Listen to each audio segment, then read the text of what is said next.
All right, let's get into it. How you guys doing? It's me, Jerry, with the JKP Podcast. And today I have a special guest by the name of James Delaney with James Delaney Photography, or you can just call him King James. Sorry about that. Somebody dropped the phone. Dropped my phone, my bad. You can get it, I'm messing the intro up. No, you get it. Go ahead. All right, we back.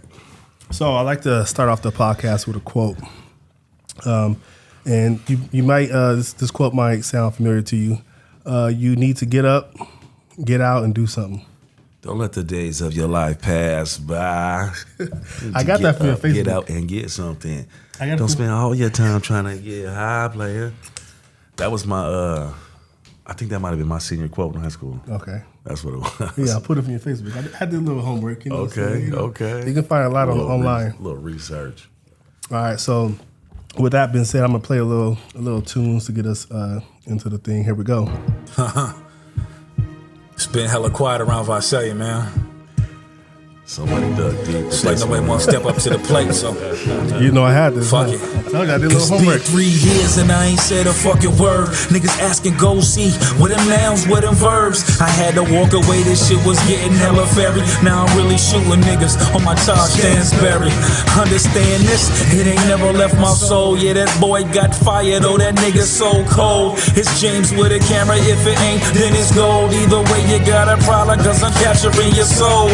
Little bit older, little wiser on my feet. Little bit more time, I see some niggas I should eat. This is not a comeback, I am chasing no dreams. Niggas rhyming on the track is nothing more than what it seems. Walk away from music, niggas said that I was crazy. This is just for the love of the music that has raised me. Rise from the ashes, stand on my own. I'ma walk my own path till my father call me home. Yeah, this is a call out to Visalia. Somebody need to step up. Got these other cities around you shitting on you. Yeah. Fuck it. Fresno, what up to my niggas in the know? My niggas out in Tulare, my niggas out in Hanford. My niggas in Attack Town. What's good, man? I ain't going nowhere. Yeah, you didn't know I was coming with that this morning. Okay. Yes, yeah, okay. You know, I'm starting a podcast, so I know you got to actually know the people you having on as a guest. Yeah, so no I had to do doubt. some little digging. I did, doubt. online what was available for me. So let's talk about that. I know we're talking about photography and stuff like that, Yeah. but I also see that you host clubs, you DJing, you're a rapper. So let's talk about a little bit about that song. When did you write that? And Man, that's probably 6, 7, 8 years old already. It was just like a moment when I had stepped out of the music scene, and I felt like the people making music around here, like I come from an era of hip hop where it was like, you know what I mean? It was like a slaughterhouse. Like you had to, in order for you to get a name, you had to make sure you was better than somebody else. You know what I mean? And like, I'm all for like everybody collabing and trying to get something, but like I like seeing when niggas go at each other's heads. You don't gotta be no real beef, but lyrically, I want to see somebody Go neck to neck. Yeah, go neck to neck. Ain't nothing wrong with that. And I think that's kind of like lost on like the rappers who are making music. You know what I'm saying? Like at some point, you still gotta prove that you're the best. Like why you doing it if you're not trying to be the best? You know what I'm saying? so was rapping a passion before photography, or photography and then rapping? Nah, man, I've been making music since I was 10, bro. So like, I started rapping in like 80, 89, 90. I remember rapping like 45 King loops. You know what I'm saying? Rapping into the speaker. You know what I mean? So nah, music has always been my first love. Yeah, I tried to rap when I was younger, but it didn't work out for me that well. So Hey man, like I've done some things and they ain't worked out for me. You know what I'm saying? you got to try some stuff. You gotta though. try. You feel me? All right, so I noticed that you're from Tacoma, Washington, Yeah. and you moved to Visalia. So can you tell me a little bit more about that? What made you come to Visalia, California, from where you were from? Yeah, man. Like, actually, we were just talking about that. Today's my 21st year in California. So I moved to California that morning on 9/11. Oh, dang. Like, I got the phone call from my roommate whose brother was working at NORAD, which is like our country's like communication hub. Now, were you on a flight or were you driving? I drove. Okay. Yeah. I drove. So I was driving most of the time. I woke up, of course, to this stuff in Tacoma, but I got here. I probably got into Visalia where we was at till like 1 a.m. or something like that. Yeah, those some crazy times, man. But I remember that. Okay, so when you came to California, you came straight to Visalia. Straight to Visalia. So I was working when I was in the town, and I had a customer. I worked at a high-end car audio spot, and I had a customer who was a little dude. He was a little younger than me, and he would come in and bring his cars since he was like 16. He would come get his car done, and as he grew up, his cars kept getting better. But he had a handicap, and so I think people was just fuck with him because of that. But I was making money. He was cool. He needed some type of a little tutor, big brother type thing. So it was just cool. And then come to find out, some stuff had happened to him when he was born, and he got a hell of paper, and nobody knew about it. You know what I'm saying? And he ended up dating this girl that I've known damn near my whole life, and they just popped up at the store one day like, "Hey, we're moving to California. We want to start a limousine business, but we want you to come with us." Oh, so you came out here for business? Yeah. Oh, okay. I came out here for some business, so and I was just like, yeah, whatever. You know what I'm saying? And then like a month later, they pull up in a brand new stretched Escalade. I was like, oh, they playing, right? They with it. And so I was like, yeah, I'll do that. But I'm only gonna do it if I can invest. I don't want to just move out here on somebody else's back. So I remember cashing my 401k out at the time and putting that into another limousine. So we ended up getting a DeVille. Oh, so you was already doing business before photography? Yeah. Okay. I've been hustling since I came out the womb. You know what I'm saying? Okay. So yeah, I've been doing that for a minute. That's what's up. Okay, so tell me, you went to Clover Park High School, CP. The mascots, the Timberwolves. Tell me a little about that. So the mascots, just newly the Timberwolves. Like, this whole cancel culture thing. We were the Warriors, right?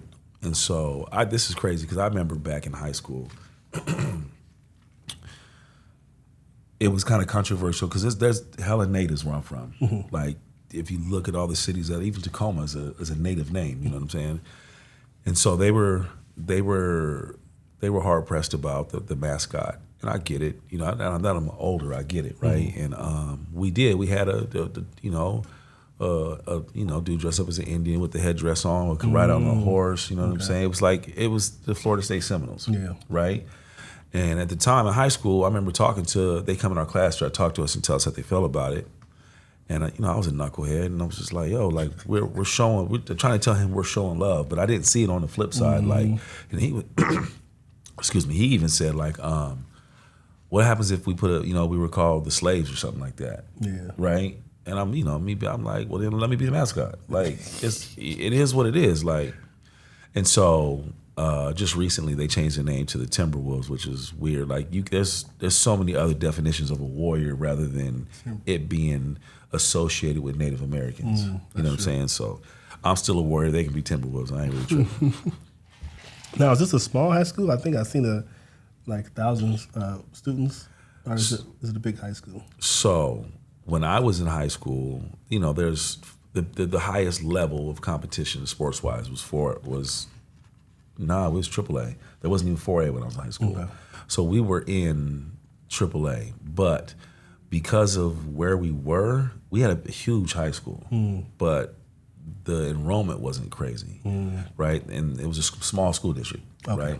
More or less like the two high schools that were in a military base area. So there was an Air Force base and an Army base back then. Now they're connected, so it's one whole base. But we got the kids that were naturally from Lakewood, because I went to school in Lakewood, and Lake's got like all the military kids. So I mean, it is what it is. It is what it is. Lakewood's probably the size of Visalia, right? Visalia's pretty small, right? I don't know more. They're growing. Yeah, it's growing. It's growing. I think there's 5 high schools now. And when I moved out here, I think there was only two of them, 3 maybe. I feel like Fresno's growing too. Yeah, no doubt. Okay, let's talk about. I see you're a big sports fan. Seattle Seahawks. Yes, sir. So how often do you attend the games there? Man, I haven't been up there in a minute, just because COVID hit. family starts to scatter, but like I try to go to the California games. Like, you know, last year, every year I'm gonna try to go to that Niners Seahawks game. That's just is what it is. But now, you know what I'm saying, they're gonna play I think they're playing the Chargers this year. They're playing the Raiders this year. Okay. So, you know, I'm definitely a diehard Seahawks fan. So tell me about the picture you had with the 49ers hat on. I think you made a bet. I did some homework. So no, yeah. So like I'm always taking that bet with Niners fans. Always. Understand this. I'm always taking that bet. I don't care how good y'all are. We got your number once a year, if not twice. You gotta think. Look at the last 10 years. Look at that record. That's all I'm saying. Y'all can talk about your Super Bowls all you want to, but. All right, so did you play any sports in high school? You looked like you played cornerback, linebacker. I did, man. I boxed a little when I was young. Okay. I boxed a lot when I was young. And then I got in trouble, and they were like, yeah, you can't box no more. And then I wrestled for a year. And then I started running track, right? And then I didn't play football, bro, until I was a freshman. High school.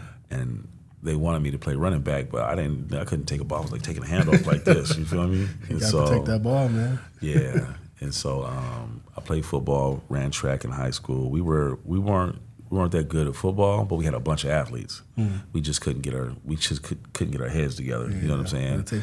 But then we was a track school, so we was putting the hurting on people in track. Yeah, track is always fun. Okay, so I just want to get an introduction, get you talking about this stuff. Now we're going to dive into the photography side of it. Oh, okay, let's do the damn thing. So why photography, and how did you get started? Man, you know what's funny is like, there was around a time where I stopped making music, right? But I still wanted to be in the music scene. Like I still had that craving to go watch MC battles. And see, that's the difference. Not only am I making music, I still like the core. I like to go watch B-boys, you know what I'm saying? And like, and watch MCs go at it, right? Yeah. And so once I got out of that, like, I still low-key wanted to be connected to it. And so I remember Sam, my boy, Shamrock on the FTK, he used to host battles inside his store in Blackstone. Oh, wow. And so I would go in there. Like real battles? With real MC battles, yes. Shout out to all the FTK kids, man. Y'all know what it is. And I would go in there when I would record them, right? Which kind of kept me in the scene, but not having to be actively in the scene. Just around it. Yeah. And then from there, my love of like just creating just evolved, right? And I got a boy named Puneet. He's from Fresno, and Puneet was the one shooting all of Fashion's early videos, right? Yeah, that's the rapper in Fresno, right? Yeah. So he would, and back then it was hard to get equipment because I know, like every year I was telling you that, Sam, right? We were doing this thing called Nickel Nickel 9 Anthem, right? And the first Nickel Nickel 9 Anthem was me, Fashion, and Diego Red. Oh, wow. And we, they came out here. Diego Red, that's the dude with the dreads, right? Yeah. Shout out Diego, shout out Fash. And they came out and shot my part of the video out here. And then on the way home, Puneet's car got broken into. And so it stole all his equipment. So the video never came out. But that video was going to be big for the Valley because it was like trying to link that gap. Why y'all didn't reshoot it? I had no equipment. Nobody had no equipment. Okay. You feel me? And it was back like early 2000s too. Probably like 2007, 8, something like that. You lost that, that's all you Yeah, so it was hard to bounce back. And then but when I first started, I was copying what Puneet was doing. So I went and got the camera he got, the big XHA1 or whatever the heck that was, right? But it was 1080p. You know what I'm saying? And then it broke because it was still recording on tape. Oh wow! You feel me? Yeah. And so I went and bought. That's when I bought the 7D. 7D. Okay. The day it came out, I was in Best Buy. So was that your first camera you brought? That was my first camera. Okay. Yeah. And so I was shooting video, and then I felt like I just got to the point because I started evolving. Like I was like, Puneet was like, "Yeah, I need your camera." Did you start with video and then you transitioned to photography? Yeah. Okay. See, I started in video just because I was around Puneet, and then I was like, "Yo, I want to do this. I wanted to shoot music videos." So I did. I was shooting music videos with little rappers around town. Yeah. But the competitive MC in me used to be like, "Yo, man, this shit's whack, bro. Like, nah, man, I can't do it." But then I also got to the point where like I felt like I was hitting a wall, and I wasn't getting any better. No matter how much learning or reading or anything I would do, I wasn't getting better. And that goes to that Taj Stansbury quote that's in my rhyme. I reached out to him, bro, and he's like, stop shooting video, start taking pictures. So you're gonna understand lighting. You can frame your shots way better. And I just never really went back to video, right? Like shooting pictures, I was like, oh, okay, I can dig this. You feel me? The video takes a lot of time, bro. Yeah. Like people understand. Video's different. I actually, when I started doing this photography stuff, I wanted to originally do videos, and then I ended up doing pictures. I don't know how it happened, but it is two separate things. Yeah. I dabble in video. I can do it. I can shoot it, but I tell people I'm not a strong editor. Right. That's why I outsource my editing. Oh, there you go. But, and that's big, though. See, I think for someone to admit the fact that they're not doing some part of the process, I think it's big because I think people's egos get wrapped into it. And I'll be honest, like my ego's attached to it, right? So like, because it's just the competitive nature of me. It's not like I don't like somebody or somebody else, just that competitive nature of me. And so I want to know how to do everything. Yeah. And sometimes that's my Achilles heel, right? Yeah. I get so much work, I could outsource work. I'm like, nope, let me get it. And sometimes it's my Achilles heel. Nothing's wrong with doing everything because I try to do everything myself. Yeah. But in certain areas, that I know my photography is way better than my video editing. Not to say that I can't capture the video. Right. Just my editing is not like I edit my pictures. Right. So I don't mind sending it off. I mean, I do edit some of my stuff. Yeah. If I want it to look nice, I send it off. Ah, okay. You know what I'm saying? Yeah, no, for sure. So yeah, okay. I know you do a little video too yourself. I do, yeah. And like I said, that's where I started. So like when I was making music and I was doing shows, I always had a video camera with me. And I always had somebody with me to record it. So I just wanted to be able to capture what was going on. Because at that point, I didn't have no kids. I have nothing, you know what I'm saying? And like, I wanted to be able to go back and show my kids. Like my daughter's 17 and never seen me on stage. You know what I'm saying? Because it happened after. Yeah, it's important. Yeah. Like we was talking about the Kanye West documentary. And seeing Cooley film all that stuff, it's like, just imagine if we had cameras back then just recording our life. Like, that's kind of cool to look back on. Yeah, exactly. So, yeah, him and Cooley and Chike, they just followed everybody with cameras. Yep. And then turned around and got how many $1 million for it 20 years later? A lot. Netflix caked them off, you feel me? Man, I could have, So let's talk about camera gear. I know you said your first camera was a 70D. Did you shoot film? No, never. To this day, I ain't shot one frame of film. Oh, bro, I recommend every photographer shoot film. Yeah. Yeah, you got to shoot this. It's different. I love the feel of film. I just don't never have the time. I want to sit with a film camera and just go off, but I just don't have time. Like, it's crazy. Bro, it's going to change your perspective about everything. Oh, I bet. Yeah. I bet. It's crazy. I bet. So, all right, so let's talk about your favorite lens and why. I feel like you're a 70-200. Nah, that thing, it barely ever comes out of my bag. What? I was in love with that lens because, you come back a little bit, that compression that's in that lens, you zoom in, it's crazy, right? And then I was going crazy with my 24-70. No. It depends because, like, I was shooting outside a lot. Then when you get in the studio, obviously my studio's not big enough for a 70-200, and so that 24-70 comes in handy. And then, to be honest with you, like, people see a lot of my work. And it's what I get paid to do, so I'm not gonna say anything about it. But like, I love beauty and headshots. So I think my favorite lens is either gonna be that 135, or I'm telling you, I still have my 85. Is it the Sigma? The 135 Sigma? The Canon. The Canon. Okay. Yeah, I still have my 85 1.2. Okay. That lens right there. It's slow, but bruh, that thing is money. Like, so I hadn't used it. You can choose between the 85 and the 135. What are you going with? You can pick one. Probably the 85. 85. 1.2? 1.2, yeah. Okay. That thing is money. Bro, I'll never get rid of that thing. No matter what, I'll never get rid of it. Oh, man. I was in here the other day shooting with it. I'm like, dang. Wow. The 85 in the studio, too? If I put my back to the wall and I'm just shooting headshots, I'm not trying to shoot nothing crazy. I can pull that off, and that's mainly what I want it for. Okay, so 85. Okay, so let's talk natural light versus artificial light, or we can say ambient light versus flash photography.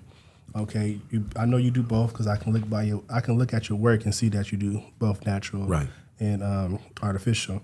But if you have to choose between one, going to a photo shoot, what are you going with? Natural. Natural light. Let me. Taking that back? I'm not gonna take it back. It depends on what my concept is, and my I won't say my frame of mind, but my vibe at the moment. You know what I'm saying? Like I like high end light work, but I also like the simplicity of just natural light, right? Because you shooting like when you got lighting, you got to worry about lighting, right? More stuff. Sometimes I just want to get good natural morning window light coming in, and nothing beats it. Like you can try to emulate it all you want to, but if you got morning light coming in like around 10 o'clock in the morning, that light's coming in, bruh, you can't beat that, man. That's true. Sometimes I get conflicted. It's like, okay, I know I want to throw some flash on there, but I want to go natural. So I end up doing both. Right. So my shoots last longer. Yeah. But it's like I want that option later on. Later on when it's time to edit. Which one? Because it's a difference in the way it looks. Yeah, so. There is. No matter what anybody tries to tell you, it's hard to emulate natural light without like having lights outside the windows coming in. Like you can't just use flash in a scene and make it look like it's natural light. It's just too hard. And the natural light is a lot easier. All you need is your camera, and you're good to go. Now, when you're dealing with artificial light and photography strobes, you got I carry a wagon. You got your 600, 200, 300Ds, whatever you use. You got your C-stands, light stands, sandbags. You got to make sure nothing's, the wind's not taking it. That's why we be sweating. It's a lot. It's a lot more process when you're going that way. So no doubt. Okay, so I see that you hosted a workshop back in, I think, 2017, I think it was. Shooting plus editing, 7-hour workshop. And I thought about doing a workshop, but I feel like in the area where I'm in, Fresno, people are not going to pay for it. What are some of the things that you got from hosting your workshop? Like, what are some pros and cons? I think I've done two. Okay. I think I've done two. I think for me, everything goes back to hip hop for me. You feel me? Like, each one teach one. You know what I'm saying? It takes a village to raise, you know what I'm saying? So, like, I always been, when I got into this, I think me and you talked about this a long time ago. When I first got into this, especially in Visalia, right? I was going around trying to meet photographers. But it was that time where it was that transition from film to digital. Okay. And them old school film heads hated digital shooters, right? And so nobody would mess with me. Wow. And then when I started shooting women, a lot more people didn't mess with me, right? They're just like, oh, no, that's taboo. And I'm like, damn, that's weird. And it kind of put a bad taste in my mouth. And so, like, I made this, like, if I get a chance to be able to give somebody some knowledge, I'm not going to be like, nah, get away from me. You might have to pay for it. You feel me? Because I spent a lot of money to get where I'm at. But I'm still going to be a source of knowledge for you. I'm not going to just be like, no, I don't mess with you. So,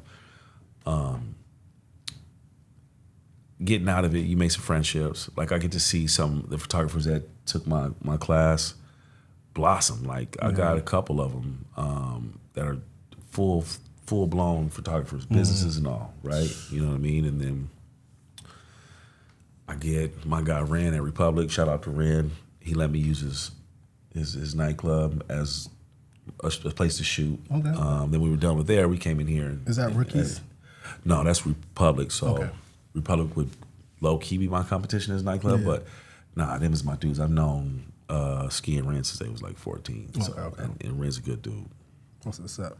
Okay, you're speaking about, helping people. Like, what do you say about those photographers that's just starting out and they're reaching out to other photographers that have been in the game for a while for help and advice, but you don't know if they really want the help or they just want this secret code or secret preset? There is no secret. They think it is, though. They swear there's a secret. But I think it's hard work, and they don't understand that. Exactly. So what happened is, like, go back to my workshop. I felt like the first workshop, there was just dudes in there that wanted to shoot the model. There was this girl I was dating at the time, anyways. And they knew that they probably couldn't shoot models on their own. Okay.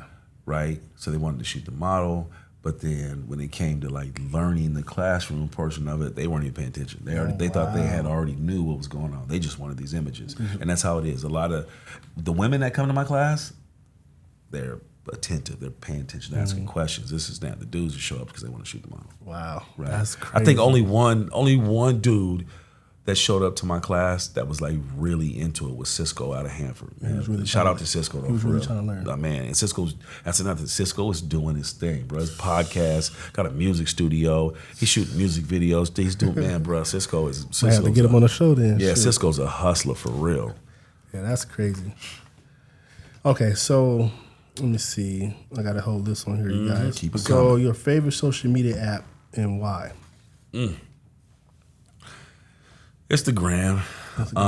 I think, I've been on Instagram before, when it was just an Apple app. You couldn't get it on Android, right?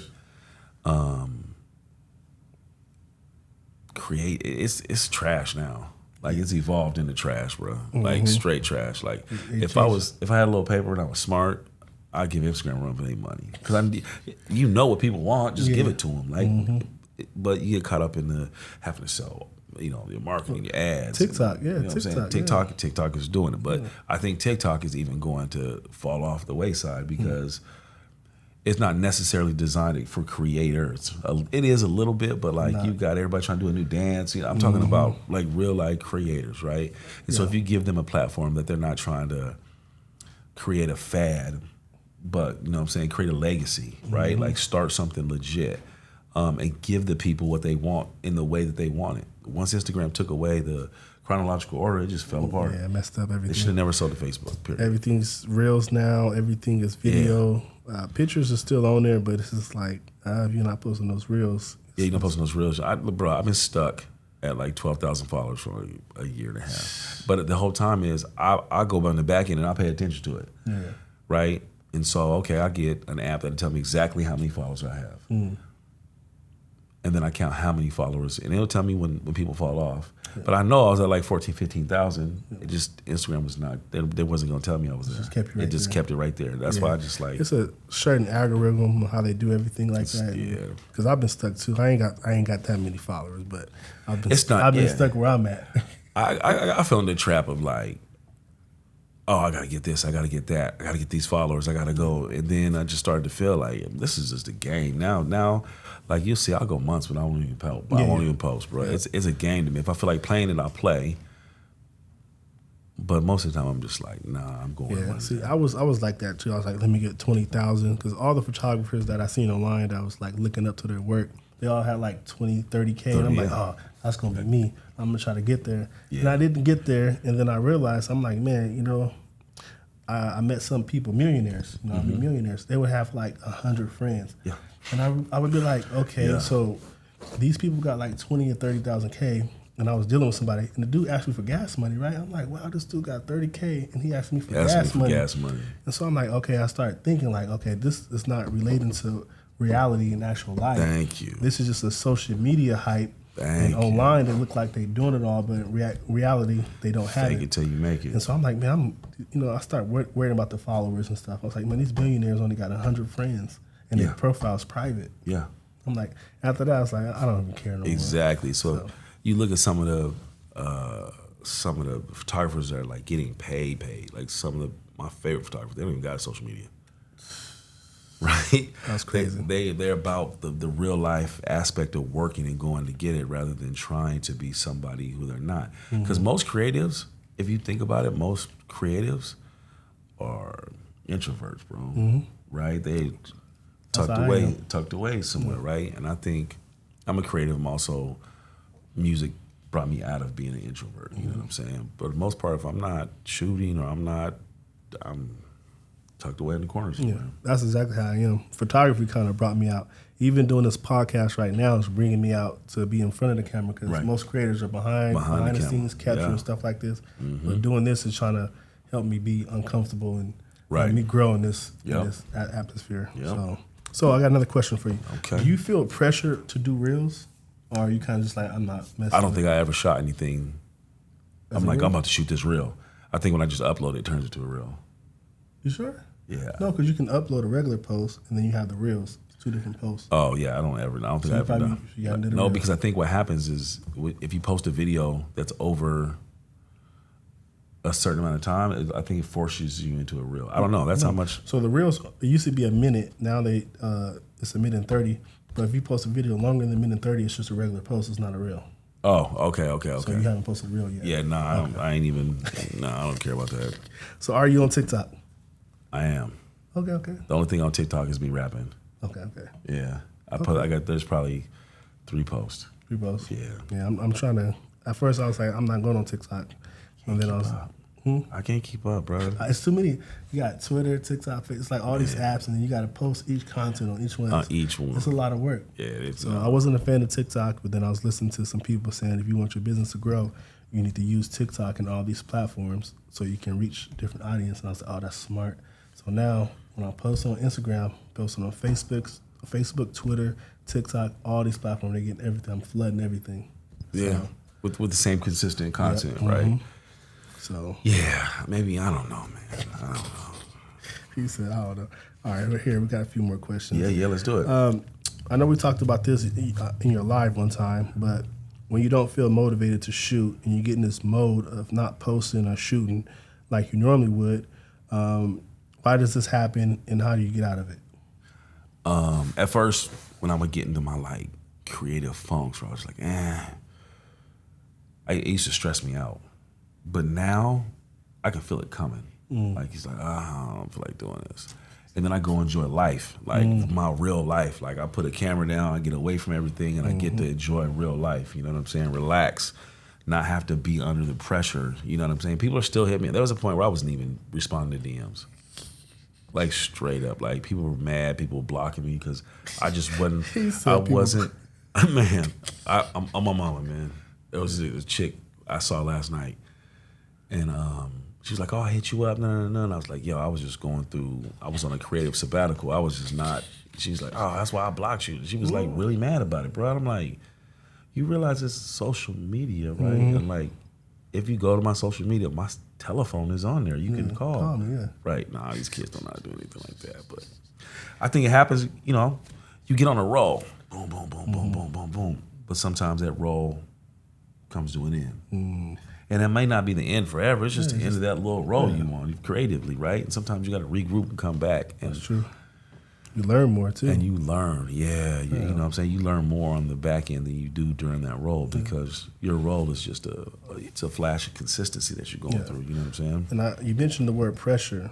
And for me, when I'm posting, like if I get a dope ass location, I get a dope model, and these pictures is raw. It's like, it's a high. It's like, okay, I want the next photo shoot, I want to re-up like this. And sometimes you don't get those re-ups, and then you don't want to post it. So it's like, I think that's the pressure. It's like, how can you top what you already did that was dope? All right, what's your pressure for you? I think my pressure is consistency, bro. Like,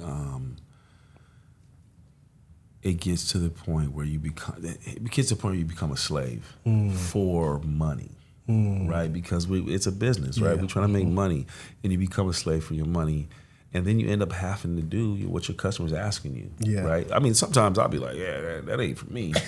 I don't care how much you're gonna pay me. Like, I'm not selling my soul. But, and that's when we're talking about shooting, like doing free stuff. It's not necessarily doing it free because we still benefit from it, right? And sometimes in order for you to survive and stay afloat, you have to get outside of your norm and go create for yourself. Yes. Right? And people's like, oh, you did that for free. I'm like, nah, my soul needed that, right? I needed that for my creativity to make sure I was still sane, right? Because you get tired, it gets mundane. Like you shoot weddings all the time, right? It gets mundane, right? And so you want to jump outside of that realm. That's what it was for me. I was shooting high school seniors, weddings, quinceañeras. And it was just like, yo, the money's here, but this is boring. Something else, I needed something else, right? No, that's real. That's real. So, okay, let's see what we got here. We got motivation. Okay, Snap House Collective. How did this come about? And how is the community in Visalia? Because in Fresno, I feel like we're struggling with the photography community. I feel like there's a lot of photographers and videographers and content creators, but we don't get together. And that's something I've been trying to bridge the gap and get people more, together. It's not a competitive thing. It's just like, I'm tired of talking photography talk to my lady. I want to talk to her. She don't understand me. If I say f-stop, shutter speed, aperture, shoot, I'm like, what are you talking about? Nerd, So I just want to build this group just so we can get together and talk photography. Yeah. So Snap House Collective was when I was in the process of moving into the studio, because Pat and Ray was already in here, and I wanted to move in. I was in here shooting. I was using their studio. I was in here shooting, right? And we were like, man, we got to think of what we're gonna call this. Like, we have to name it something, right? And like, just background, I'm thinking like Trap House, but I was like, nah, we'll call it the Snap House. And my man Ray was like, oh, I already got the logo. I'm like, man, and literally like 30 minutes after we left here, this fool had the Trap House with the camera lens in the middle of it, right? Drew it out. He's Ray's. Shout out to Ray and Pat, man. Pat's probably, like, this is all Pat's work. Okay. Like, he's probably one of the best, like, photographers, creative minds. That one right there, that's a nice storytelling right there. Yeah, no, he just gets busy, bro. Like, Pat's dope. I think I met one of them. I don't think I know the other. Pat's a shorter dude. Ray's the one with the son, right? Ray, that's the little kid? Yeah. You got a son? Or a son that looks like him. Yeah, looks like him. That's Ray. Yeah, I got him along. Yeah. Oh, that's dope too. I like that one. I need something like that for myself. Yeah, he is busy, bro, and like, he's so humble. Like, I learned more from these two dudes that I share a studio with than anybody, man. Like, cause there was times where I was like, I'm done with this, I'm quit. You know what I mean? Yeah. Now, do you guys do stuff collectively, projects, or you guys all do individual things? We do individual things. We do like, we'll do some projects together. We haven't in a minute. I think pandemic really killed the vibe, you know what I'm saying? But we still here. We all still have a studio. And that was the thing. That was my whole purpose of like Snap House Collective, right?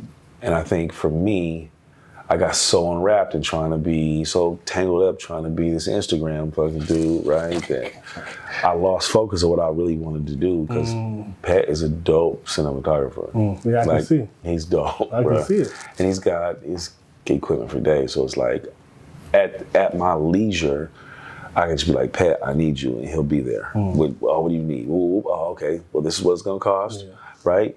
And that's that. But see, that's where I learned my business side from it. It's like, yeah, he won't, like, Pat won't even leave the house unless there's some, is there a check? This is what it's gonna cost. I'm not leaving. I get it. Deposit hidden. I just took it out though. No deposit, no shoot. You took it out? Why you take it out? Because I had to add some other stuff. Okay.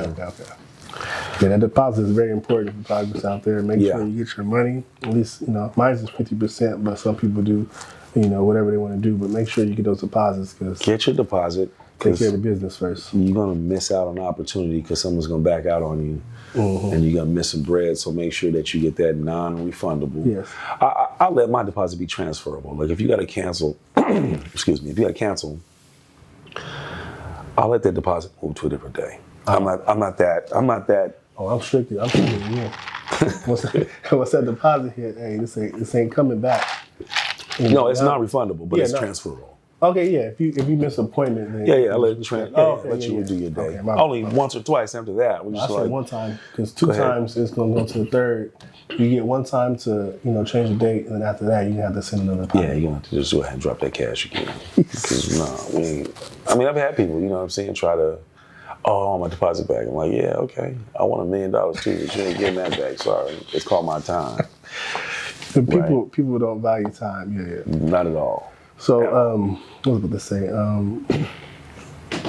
Talk about miss photo shoots, like, especially if you're doing time for print, whatever they wanted to call it.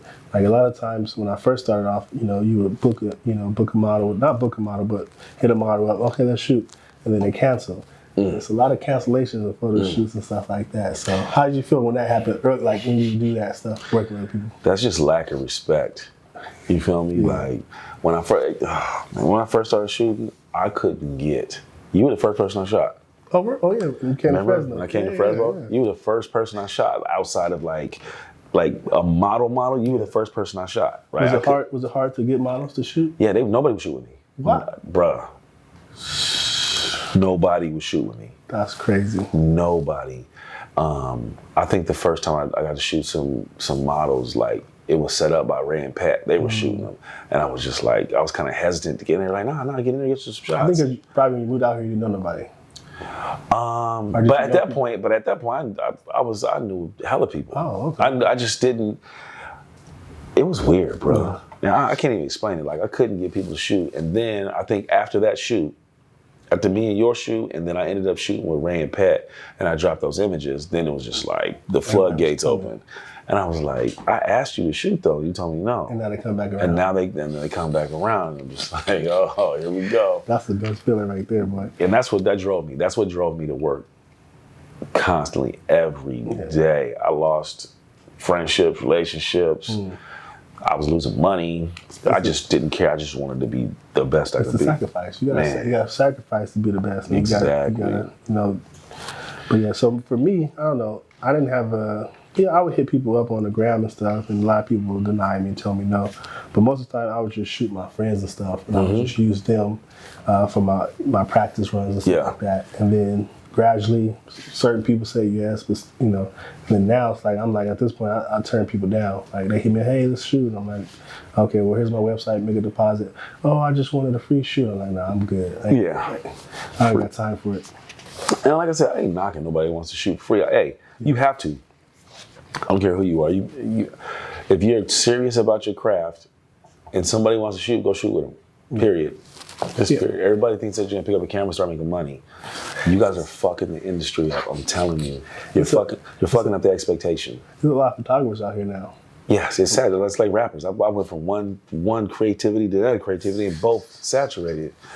And then the people are, I don't want to talk negative, but people are paying these people and they're not really professionals, but they're just practicing. You guys are paying them, so they're not delivering what they say. It's easy to say, yeah, I can do this and I can do that, but when it's time to deliver that, oh man, you know how many people in my inbox, hey, can you edit this, or if me and my husband get dressed up again and can you reshoot this? And I'm just like, dang, like I'm gonna be mad if I get married. And my shit ain't right. Oh, bro, you can't get that back. You can't ever get that back. You can reshoot you in your dress and him in his tux, but you can never.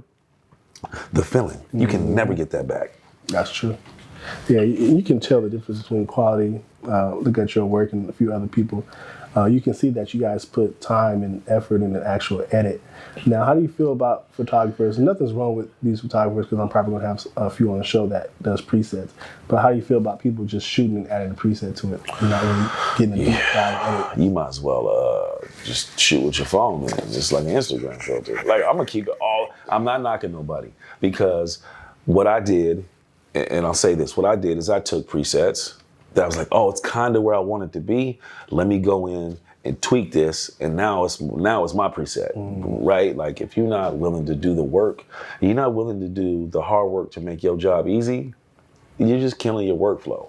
But you dudes out here just like giving away raw images and telling people that it's edited, well, you gotta understand the difference between an edit and retouching. Yeah.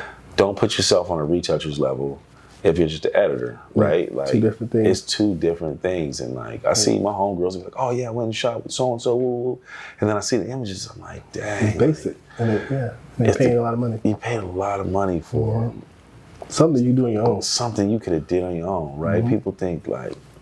People always like, hey, what camera should I get? I'm like, where are you going? Oh, the family's like, we're gonna take a trip, this and that. I'm like, you know what the #1 camera in the world is? It's an iPhone. People don't understand dynamic range, right? And they're just like, come on. That's it. Yeah, that's all you need. All you need is an iPhone. I've seen like dope photos, dope videos shot on iPhones. Yeah. If you do it right. If you do it right, yeah. Turn out pretty good. Yeah. So yeah, that's something I definitely want to educate clients or future clients that there's a difference between the edit and the retouch image. So make sure when you're booking your photo shoots with photographers, you can just let them know what kind of style or image you want. Right.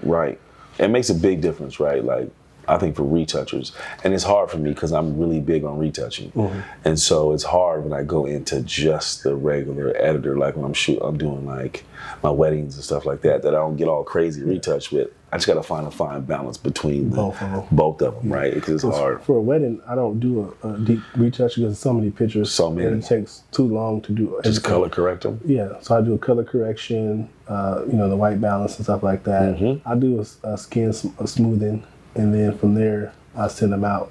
I might throw a preset on the weddings though. Yeah, no. Because you can't really. But that's your workflow. Yeah. Right? So there's a difference. If you're shooting weddings, I'm telling you, I'll group them. I shoot.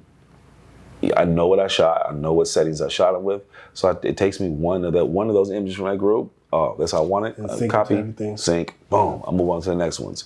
And the only ones I really retouch are just the bride and groom, right? The sentimental pictures. Yeah, like you take the selective. So I do like 6 to 10 of them. Yeah. And I get the deep dive in them. Yes. And that's when I do the deep retouch on it. But the rest of them, you're gonna get your color correction, your white balance. You might get a little bit of stylistic look to it, but I'm not about to retouch 600 pictures. So again, you guys, if you're booking a wedding with a photographer, make sure you go over details as far as the edits go. If it's going to be edited or retouched, that's information that we're giving out to you guys to just double check and make sure you're getting what you're paying for. Yeah, make sure you're very clear, and then make sure that it's in writing. Contracts. Man, contracts, bro. Like, I was just talking to a model the other day, and she was kind of just getting into it, but she had agencies hitting her up, like legit agencies. And I'm like, yeah, that's crazy. She said she had a situation with a photographer in LA. For some reason, why I can't stand. Let me not get sidetracked. LA photographers is a whole nother ball game. I'm not knocking nobody. It's more the mentality of the models that think I'm going to LA. I'm about to get that. Hey, no, you could have got that Sanger. You feel me? Like, nah. It's the Hollywood. Yeah, it's the Hollywood thing. And so make sure it's in writing. Like, understand that as a model, guys, ladies, if you're a model, understand this. The photographer owns the image. Unless it's in writing, the photographer owns the image. Point blank, period. Even if he gives you a release, he still owns the image. So make sure in the contract, if you don't want a certain thing happening with those images, make sure that's in that contract that you signed, right? Because without it, you're gonna be on OnlyFans, you're gonna be over here, and he's gonna or she's gonna be making the money on you. So make sure you do that, please. Yep. Contracts is important. That's very important. So we're gonna got a few more questions. Yeah, keep them rolling. I'm with it. We're gonna wrap it up here. Okay, so we talked about. Okay, do you think people value photography? No, they don't, because they feel like they can do it themselves. I feel like it needs to be more a knowledge. Like they need to understand what the process is and the culture and everything. I don't feel like they think, oh, it's just a photographer. They think that's all it is. That's it. But they don't understand, like, having to understand light, right? Having to understand composition, knowing your shutter speed, your f-stop, your ISO, right? Knowing how, I want this picture. They always say, I want it to look like this. But they don't understand what went into that picture to look. They didn't just show up and shoot it and look like that, right? You got to be able to set your scene up and understand lighting. And most people don't. Like they go, I'm just going to get a camera and do it myself. And then I'm usually on the phone with them 45 minutes trying to get them to understand how to just throw it away and pick up your iPhone. That's just it. So that's one of the biggest things I want. Mainly I started this podcast for is to build that community with photographers, but also to educate clients or future clients about, what our process is, what goes into photography, and to help them understand why I'm giving you this price. And some people, it's too high. But this is why. This price is high because I retouch my images. I don't throw a preset. So it's a difference between the edit and retouch. We talked about that earlier. Yeah. So just educating them. Maybe if you don't want to pay $300, I'll take less, but you can get less edits, and maybe you should get an edit. Save me time from doing a retouch, and we can come to understanding to fit what you need. So I think that's important. And I think like new photographers, I'm not knocking you. I don't ever want to knock somebody or or make somebody not want to come to the art of photography. But it's not always about the money, right? Like I get on Facebook right now, and I guarantee I'll find a photographer that'll say $50 shoot, and I'll give you, I'm gonna give you 150 images. I'm just like, yo, why? That's crazy. Why do that to yourself? First off, you just broke the number one rule, right? But people like deals. You can't negotiate. You don't put yourself in a position to negotiate. If you start at $50, you're gonna negotiate yourself to $25, right? Like you started at 50 and you talked yourself down to $25 for 150 pictures. Why not start some with $600-700? And then you got room to wiggle. You're still gonna make money, but like this $50, I'm giving you everything. Yeah. Photo shoots. So those are the people that's practicing. Those are the ones fucking up the industry. I'm just, I'm glad that you want to come to it, right? But you're taking money out of the pockets of real professionals when you're not at that point where you should be charging people. Like I shot 4 or 5 weddings before I made $1 because my conscience would be like, yo, like if I missed a shot, bro, you can't miss a shot in a wedding. No. Like there's some moments in a wedding. If you miss it, you might as well just give them the money and give them the wedding for free. It's a lot of now for me it's not pressure. Me neither either because I'm confident. Of it, man, pressure. But you know your gear, you know your art. Yeah, you're gonna be good. Yeah, no doubt. Yeah, exactly. Learn your gear. Everybody wants to like get the latest and greatest piece of equipment, but don't know how to work it. But yeah, you won't use. And I'm gonna keep it 100. I bought my R5 and I ain't used half of the stuff that's on there. No, I just shot AK yesterday. I was like, oh okay. Yeah, but what are you gonna put AK on unless it's a TV at Best Buy? Yeah, when people don't even have AK monitors, they have nothing to play it on, right? Like I'm just like, so I got room to grow. Like I've had 3 cameras and I've been shooting since 2009. Okay. I bought my 7D. That was brand new. I bought my 5D Mark III. Okay. I bought that used. I drove to Sacramento and bought that used. And then I bought my R5 when it came out. Okay. So I've had 3 cameras, that's it. Yeah, I think I had 3 or 4 cameras. Yeah. And people are like, no, I need this new thing. I need this because I want my pictures to look like that. And it's like, sometimes it's not the camera. Sometimes it's actual artists that's doing it. Yeah, I feel like nowadays, the new photographers coming out, like I started off with a DSLR. We didn't have mirrorless. The video features and stuff wasn't all that advanced. So I feel like the people now are starting off, they're getting this advanced camera. Oh, yeah. And the pictures are looking so good. And so like... Okay, it's called the cheat code. And I'm not knocking nobody for it. Sony shooters, pick up a different camera and see if your work's still that consistent. I'm not knocking nobody, but I don't know any other way to put it.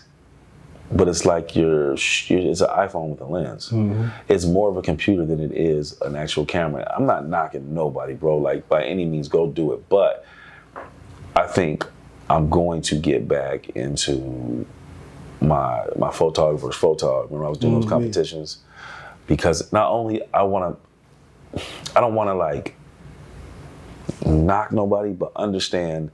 I'm gonna make you switch cameras, right? And see then how long it takes you to figure out how to use that different gear, right? I'm a Canon dude. I'll probably never go away from Canon. Yeah, I'm Canon too. Right, like I noticed a lot of people when Sony came out, especially with the video features, they jumped. Guess where they are now? Back to Canon. And the videos is for me, it's way too like. It's way too clear for me. Like, I don't know if I can sit and watch a whole movie shot on a Sony camera, because it would probably make me throw up. Like I just be like, this is a little too much. We're getting a little too real here. But I'm not knocking it. They're good cameras. Oh, they're good. Like straight out the box. They're workhorses. Straight out the box, it's a workhorse by far. You're winning already. Yeah, but I think that no matter how hard you try, I could just look at a Sony image. And you know it's I know it's a Sony. Yeah. Because no matter how different your style is, the base of the picture is the same. Yeah. I agree. Yeah. I agree. I like the way the colors of Canon look for me. Me too. I like the Fuji. The Fuji. Oh, the man. Fuji come out looking nice too. Woo, man, them Fuji images are just like, I was real big on Leica, because my man Pat's got every camera in the world. And so like, I've shot with the Leicas, the Hasselblads. That Phase 1 is a beast. Them things expensive. He's got them all too. And just be like, oh, I get to play with this today, and it's dope. But man, Fuji is putting out some stuff. Monster ass cameras. Edited already. Yes, he's shooting straight out the camera. I'm just like, oh, this is.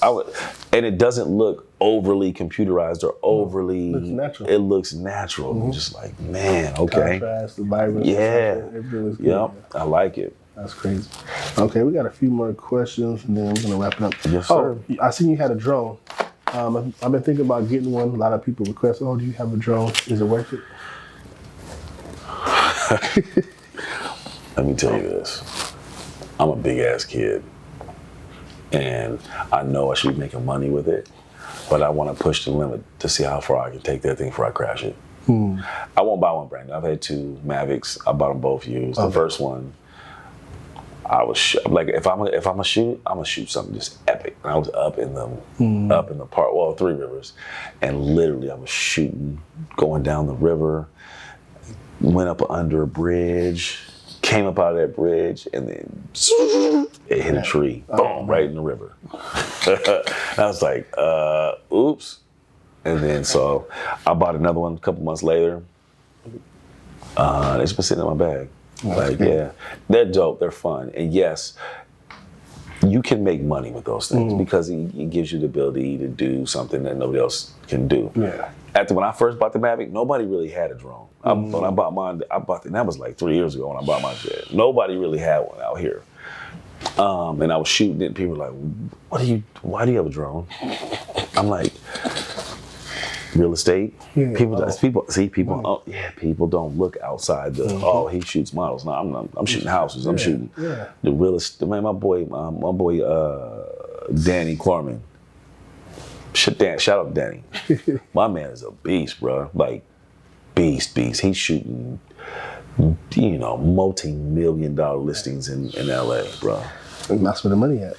What's the dude's name? Dan Blazarian, that crazy ass dude. That's the buff dude, all the chicks all over the internet. He's always like the bearded dude. Yeah, that's his partner, bro. Oh, okay. I know. He shot his house. Dang. Like he's shooting all day. He has that cannabis brand Ignite. Like, man, make sure you make those connections, right? Yeah, don't make those connections. But like a drone, it's worth it, bro. Okay. But you don't have to get like the real crazy.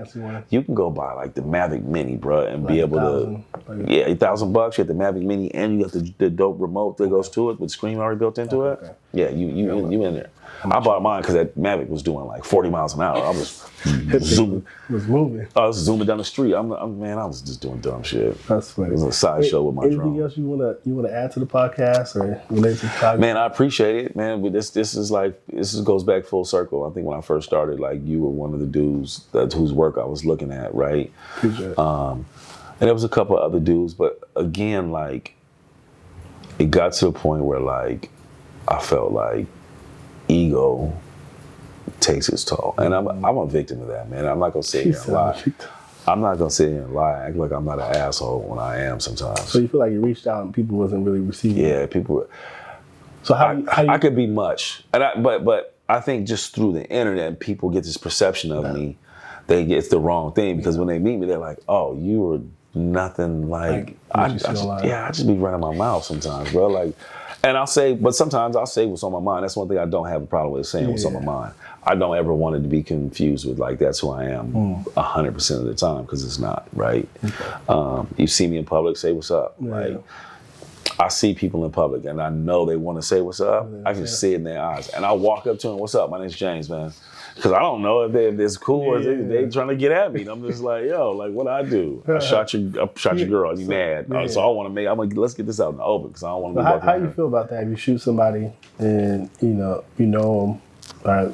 You shot somebody and they're in a relationship or something. They see you or something in public. Like, how do you feel like that? Like, it's just work at the end of the day. At the end of the day, for me, it's work. Like I think people on the outside as a whole have this perception of photographers like living this glamorous life or some shit like that, right? And they're just like, oh man, you shoot girls and then you work in the club. I'm like, what did Cardi say? You there to party, I'm there to get paid a fee. You feel me? Like I'm gonna help you party, but I'm getting paid at the same time. Like so, when you're shooting people, you're getting paid. I'm getting paid, right? And they don't understand that, and it's just business at the end of the day. Like a different business, but it's a different business. But like, I didn't have an issue with like chicks before I picked up a camera. Like the camera didn't make me be around a bunch of women. Like.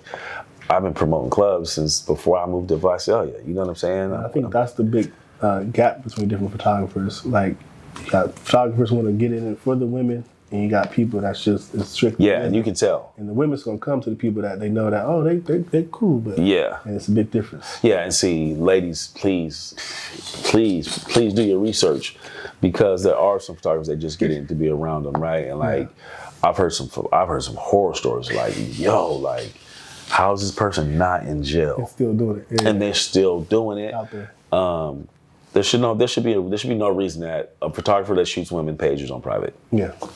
Well, it should be public. Public. You should not. Yeah, it sounds like like a trap already. It's me. If I'm shooting something, I'm gonna post it. Yeah. I'm not trying to hide nothing I'm shooting. Right. Be out there. Be careful of who you go with. Go to your shoot, especially if it's your first time shooting with somebody. Go bring a friend. Yeah. Bring your boyfriend, bring your husband. I don't care. Bring somebody. Just do your research, your information. Yeah. Hit up somebody they already shot and just get feedback from them. Exactly. Like, how was your experience? Yep. Just, Because I think one bad photographer fucks it up for all of us. You know what I'm saying? Like, and it can also fuck up that model's experience, period. She may never ever do it again, but the upside of her potential is crazy. But because she had, that's true. It's gonna ruin it for her. Like, man, like you fall off the horse the first time, you get on the horse, you might not want to ever get back on. I kind of stopped. I didn't steer away from models. I still shoot them, of course. But I noticed that they wasn't paying me like I think I should have been. I should have been paid for it. And I don't care about people. I think I was doing it for business. They wanted to be seen by people to look cute. And then I noticed that they were making money on fans only. OnlyFans, whatever the pages, and I'm not receiving none of that money, so I had to kind of cut them off. Like, okay, what does this shoot for? Oh, you know what I'm saying? That's like, another thing. They making money, you're not making money, but exactly. People buying photos. So even if you go out and you pay for your service, we still own the photography, the photographs, unless otherwise you state that, otherwise stated, we still own it. So you do a photo shoot, right, and then you get your edits back. Whatever it is, and then you get on OnlyFans, you start making money off these edits. You're still making money off somebody else's property because you don't own the property. You just own a license to show people. You know what I mean? That's facts. It's not fair to the photographer that you go out and make $6,000-$7,000 a month on some pictures you took, and you only pay $300 for the session. Just cut them something. Just cut them a little something. Just cut them a little something. Man, if they were smart, they would get with a photographer and be like, yo, we're going 50-50. Let's get this paper. Get this content. Now you got a photographer that's got your back, that you guys are just building content. It's a business. It's business. And some of these chicks do it. They're smart. They understand that. They want the consistency of that same look of what's making them their money. But some of them are just like trying to be sneaky on the back end. And it's just like, nah, we're not going to do that at all. Nah. So I cut people off. And then they get mad. And he said they get mad. Then they got to. Yeah, but I still shoot them, but I notice I got to go where the money's at. And so that's the money's everywhere else except shooting models. Photographers, you dudes that just want to get in because you want to be around shit. There's no money in it. You're going to be broke, bro. Yeah, for real. Stay at your weddings. Stay at your quinceañeras, your high school seniors. Do some professional photography work. Do some real estate work. If you're really about it, you should be able to shoot anything that comes your way. And that's the telltale test of photography, right? Like, if you can't shoot, if all you can shoot is a chick, and that's not even that good, I don't want to see the rest of your work. No, really. Can you do professional headshots for real estate agents? Can you do something else? Can you go shoot a house? Can you shoot a wedding? Can you shoot a quinceañera? Can you shoot products? Right? Change it up a little bit. Change it up. Like have more in your repertoire. Yep. All right, so we're gonna wrap it up. Yes, sir. Appreciate you taking the time to come on the show. My God. Always. This is episode 3, this is episode 3. So you're the third person. I'm gonna go ahead with an outro, and we're out. Oh, we back for round 2, huh? He gonna ask me if I was on TikTok. Come on. Listen, hotter than a motherfucker. I ain't never stutter. Blow back out, never love her. Hit once, gotta hit another, yeah. Kill folk, but not your brother. Ain't man, Nigga close to me, the fire starter with a rope the heat as it's supposed to be. Smoke with me, You got beef, I'm a roast to me. Go see back on the bullshit. King James with a full clip. Got a cannon in my toolkit. I ain't gotta prove shit. Been the man, you motherfuckers been new this. I ain't tryna be in. Keep the nigga out my DM, I'm far fuck around and see him. Gotta talk or nothing. Yeah, I'm heartless cousin, leave life where the leaves is. Got a mad as shit. Got a bag to get. Every time I come rip the beat. This ain't hard work, baby. This is God work. Y'all better pray. I ain't come to eat. Whether it's the booth, whether it's the camera, go see, got it off in the club. Yeah, get it poppin'. I ain't never stopping. Y'all ain't never gonna fuck with cuz. Yeah. Yes, sir. Yeah, that's it. Man, that was it. That was love. That was good, love, man. love right there. Let's see. All right, yeah. Okay, cool. So I think that even recorded for a little bit, but we got backup, so we good anyways. Oh, yep. That's what I was afraid of. Uh-huh.